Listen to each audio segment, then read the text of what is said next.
আশা করি ভালো আছেন। আরেকটি ভিডিওতে স্বাগতম। আমরা এখন সৈয়দপুরের কাছ দিয়ে সৈয়দপুর বাইপাসের উপর দিয়ে চলে যাচ্ছি লালমনিরহাটের উদ্দেশ্যে। তার মানে আমরা নীলফামারী ক্রস করে এখন লালমনিরহাটের উদ্দেশ্যে যাচ্ছি। রুটটা হয়তো আমার একটু এলোমেলো হয়ে গেছে, সেজন্য আমরা মাঝখান দিয়ে অন্য একটি জেলাও হতে পারে, সেই জেলার নামটা বলবো না, সেটা বাদ দিয়ে আমরা এখন লালমনিরহাটটাকেই ফোকাস করতেছি। এটা রোড টু লালমনিরহাট হবে। সো এই পর্বটা রোড টু লালমনিরহাট। তারপর আমরা কোন ডেস্টিনেশনে যাব সেটা আপনারা কমেন্টস করে জানান, দেখি আপনাদের কমেন্টসের সাথে আমার ডেস্টিনেশনটা মিলে যায় কিনা। আমরা লালমনিরহাট সম্পর্কে অনেক কিছু অনেক সময় শুনেছি বা অনেক সময় শুনতে পেরেছি, এবং লালমনিরহাটের নামটা কী জন্য লালমনিরহাট হলো সেটার একটা সংক্ষিপ্ত ইতিহাস এবং কী কী জায়গা আপনারা ঘুরতে পারি সেটার একটা বিবরণী শর্টভাবে আপনাদের কাছে তুলে ধরি। আপনারা শুনেন এবং আশেপাশের দৃশ্যগুলো উপভোগ করতে থাকেন। চলুন প্রথমেই জেনে নেই লালমনিরহাট জেলা সম্পর্কে সংক্ষিপ্ত কিছু তথ্য। লালমনিরহাট জেলা বাংলাদেশের উত্তর পশ্চিমাঞ্চলের রংপুর বিভাগের একটি প্রশাসনিক অঞ্চল। লালমনিরহাট জেলার উত্তরে ভারতের পশ্চিমবঙ্গ, দক্ষিণে রংপুর জেলা ও কুড়িগ্রাম জেলা, পূর্বে কুড়িগ্রাম জেলা, পশ্চিমে নীলফামারী জেলা অবস্থিত। লালমনিরহাট জেলার মোট জনসংখ্যা 12,56,099 জন, মোট পুরুষ 6,28,799 জন এবং মোট মহিলা 6,27,300 জন।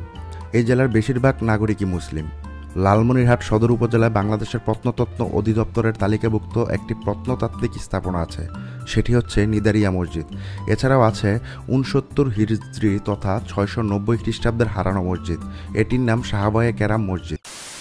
এবার জেনে নেই লালমনিরহাট জেলার নামকরণ সম্পর্কে সংক্ষিপ্ত ইতিহাস বা কেন এর নাম লালমনিরহাট হলো। এ জেলার নাম কেন লালমনিরহাট হলো সে সম্পর্কে বেশ কয়েকটি মত প্রচলিত আছে। সেগুলো হলো, এখানে মাটির নিচে লাল পাথর দেখতে পাওয়া যেত, সেই থেকে এই জায়গার নাম হয়েছে লালমনি। স্বীকৃতিস্বরূপ এলাকার লোকজন নাম রাখে লালমনি।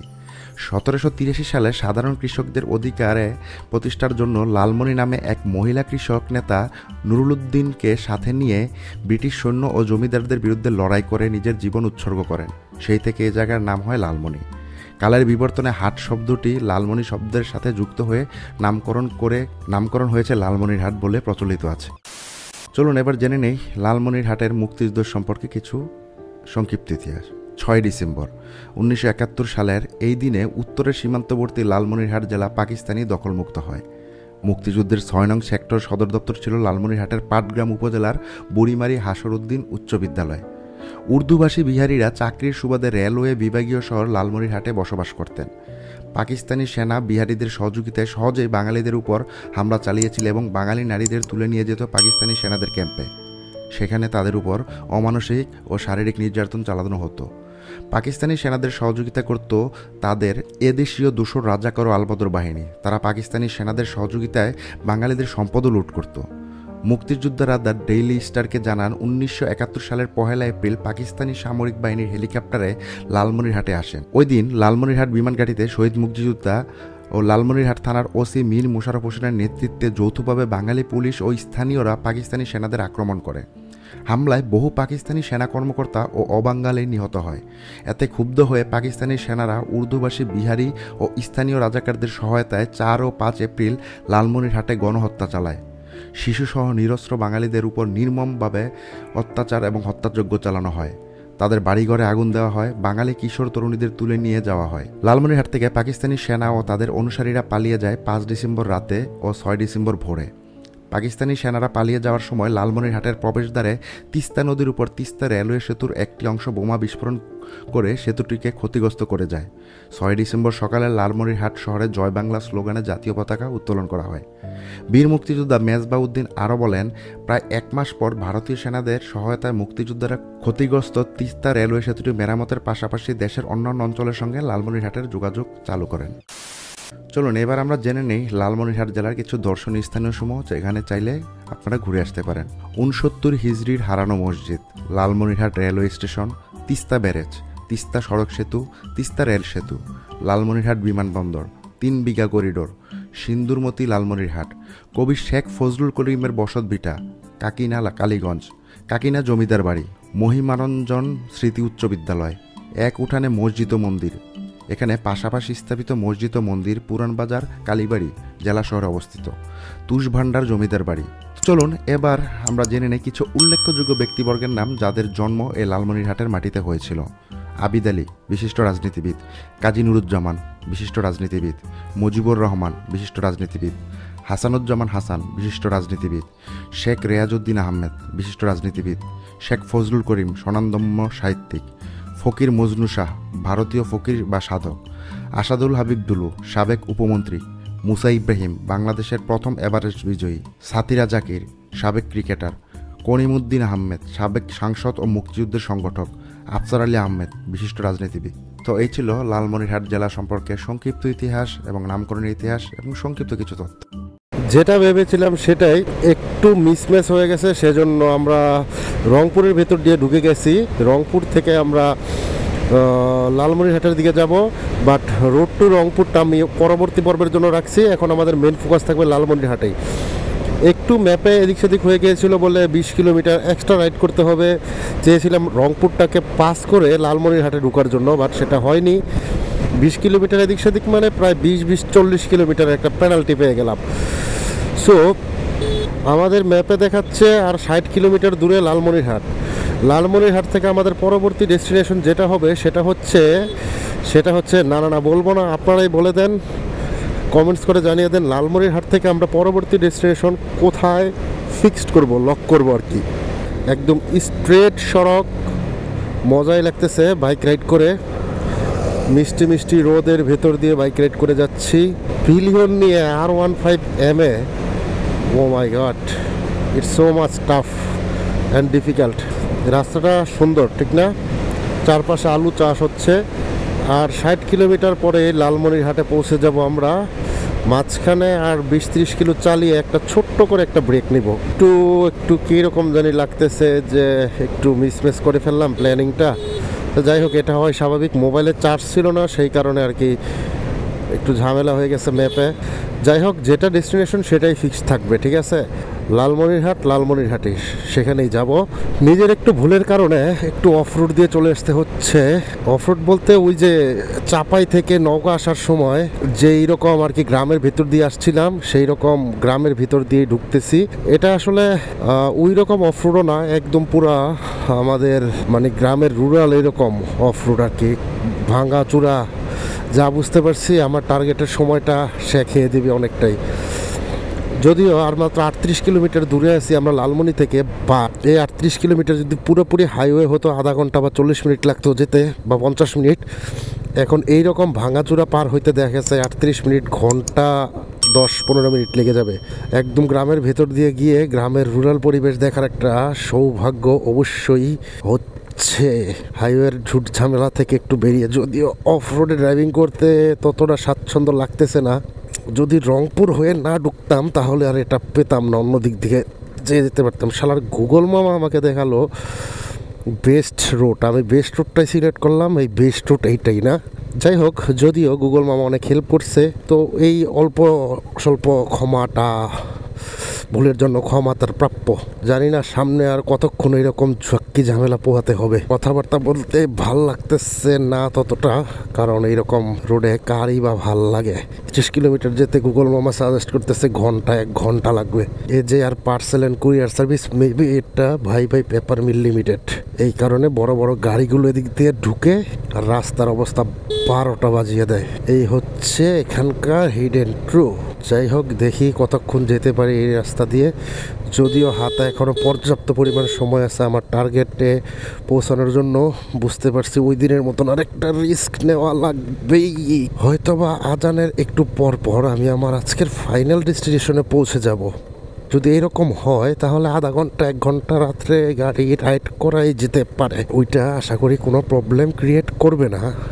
যদি ওইরকম হয় তাহলে ফাইনাল ডেস্টিনেশনে অ্যাচিভ করার জন্য আজকে একটু বেশি রাইড করাই লাগবে। মানে একটু রাত হলেও সমস্যা নেই, মানিয়ে নেব।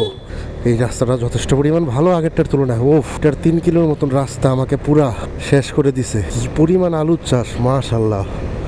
যতদূর চোখ যায় শুধু আলু আর আলু। এরকম রাস্তাও মেনে নেওয়া যায়, বাট আগেরটা নো।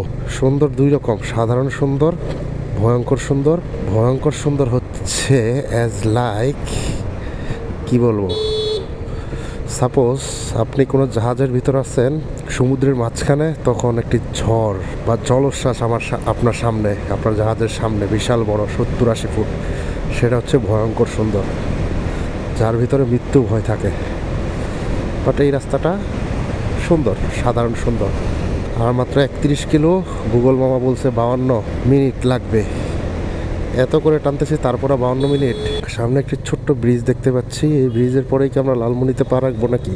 আমি যতটুকু জানি একটা নদী আছে যেটা রংপুর থেকে লালমনিকে আলাদা করেছে। এটা নাও হতে পারে। রাস্তাটা খুব সুন্দর, বোঝাই যাচ্ছে বেশি দিন বয়স হয়নি। বাট এইরকম গ্রামের রাস্তা দিয়ে সমস্যা, ওই যে বলেছিলাম, হুটহাট করে এদিক সেদিক থেকে বাচ্চা কাচ্চা দৌড় মারতে পারে, কুকুর বিড়াল বেরিয়ে আসতে পারে। সেজন্য অতিমাত্রায় সাবধানতা অবলম্বন করা অতিশয় জরুরি এইরকম রাস্তায়। আমরা এখন রংপুরের ভেতরেই আছি মনে হচ্ছে। বাড়িগুলো খুব সুন্দর, টিনের বাড়ি, সিমসাম লাগে আমার কাছে। যেমন টিনের বাড়ি কিছু আছে একদম পুরো মডিফাই করা আর কি, আপনার সুন্দর অঙ্কন খচিত বা খুব সুন্দর করে ডিজাইন করা। এখানকার গতিরোধকগুলো খুব প্যারা দিচ্ছে। একে তো ছোট ছোট, তার উপর অনেক খাড়া, তার উপর একসাথে 3-4টা করে। গঙ্গাচড়ায় আছি আমরা, মারাত্মক ধরনের বিরক্তিকর স্পিড ব্রেকার। তার উপরে রং চং করা নাই, একদম পুরা ঝাঁকিটা কোমরে আইসা লাগে। যাই হোক, মনে হয় সামনেই সেই ব্রিজটা যেটার কথা বলেছিলাম, মনে হয়, শিওর না। হ্যাঁ, গুগল ম্যাপে খেয়াল করিনি, এখন দেখলাম এটাই। নদীটার নামটা কি দেখি। এটাই রংপুরকে আলাদা করেছে লালমনি থেকে। ওয়াও, জোস।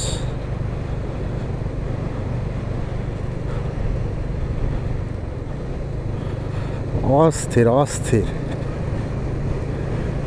যমুনা নদী, আই থিঙ্ক সো।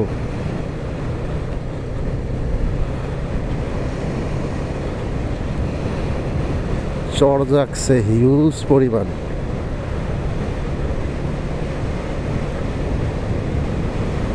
হিউজ নদীটা বিশাল বড়, বোঝাই যাচ্ছে যখন বর্ষাকাল থাকে একদম থই থই করে পানিতে। পাড় দেখে বোঝা যাচ্ছে, একটু অনুমান করা যাচ্ছে। আমরা মেবি এই ব্রিজটার পরেই লালমনিরহাটে পৌঁছে যাব আর কি, মনে হচ্ছে।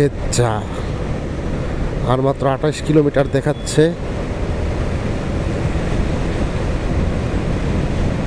ব্রিজটা কিন্তু মারাত্মক ধরনের বড়।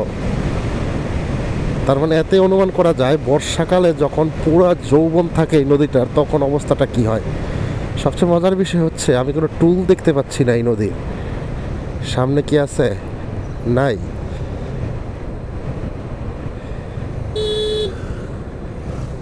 না, এখন আমরা রংপুরের ভিতরেই আছি। এত বড় নদী, কোনো টুল বাক্স ছিল না, ব্যাপারটা একটু আজব লাগলো। আমাদের এখনো পা পড়েনি। এই পা লাগিয়ে দিয়েছি।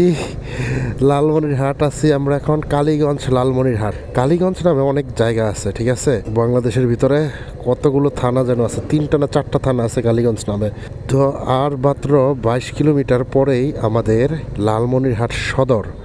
তার পরের ডেস্টিনেশন কোনটা? এই রোড দিয়ে আমি আর ফিরতে চাই না, এই রোড দিয়ে আমি ফিরতে চাই না। দেখি তারপরের যে ডেস্টিনেশনটা আমাদের, সেটা আপনারা কমেন্টস করে অবশ্যই জানাবেন। লালমনিরহাটের এই ভ্রমণটা, এই রোড টু লালমনিরহাটটা ছিল আমার জন্য খুব টাফেস্ট ছিল। ওই চাপাই থেকে নওগাঁ পর্যন্ত যতটুকু ছিল টাফেস্ট, এটা আরও টাফেস্ট ছিল নিজের ভুলের কারণে। যাই হোক, ওটা ব্যাপার না, একটু ভুল হবে, একটু বেশি ভুল হবে। ভুল ত্রুটি নিয়ে আমরা, ভুল হয় না শয়তানের, মানুষ মানে ভুল। সো লালমনিরহাটের কাছাকাছি যখন চলে যাব, তখন আবার একটু ভিডিওটা অন করব, কারণ ক্যামেরার চার্জটা ততটা নেই। মোবাইলটা চার্জ হোক, পাওয়ার ব্যাংক দিয়ে তারপর ক্যামেরাতে চার্জ দেব। আমরা চলে আসছি একদম পুরো লালমনিরহাটের কাছাকাছি।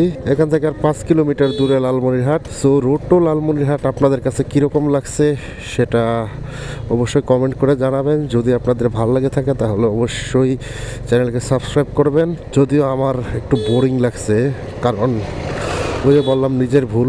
সো এক রাস্তা দিয়ে যাওয়ার চেষ্টা করেছিলাম, বাট আরেক রাস্তা হয়ে গেছে। আশা করি আস্তে ধীরে ঠিক হয়ে যাবে। নতুন নতুন অভিজ্ঞতা তো নেবই, বারবার এক কথাই বলে, ঠিক না? বোরিং হয়ে না রে ভাই, ঠিক আছে?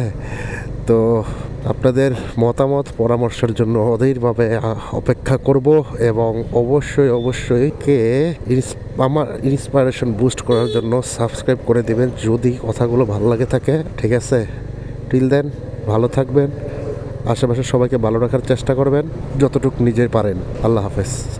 পরবর্তী ডেস্টিনেশনের ড্রাইভে দেখা হচ্ছে খুব শীঘ্রই।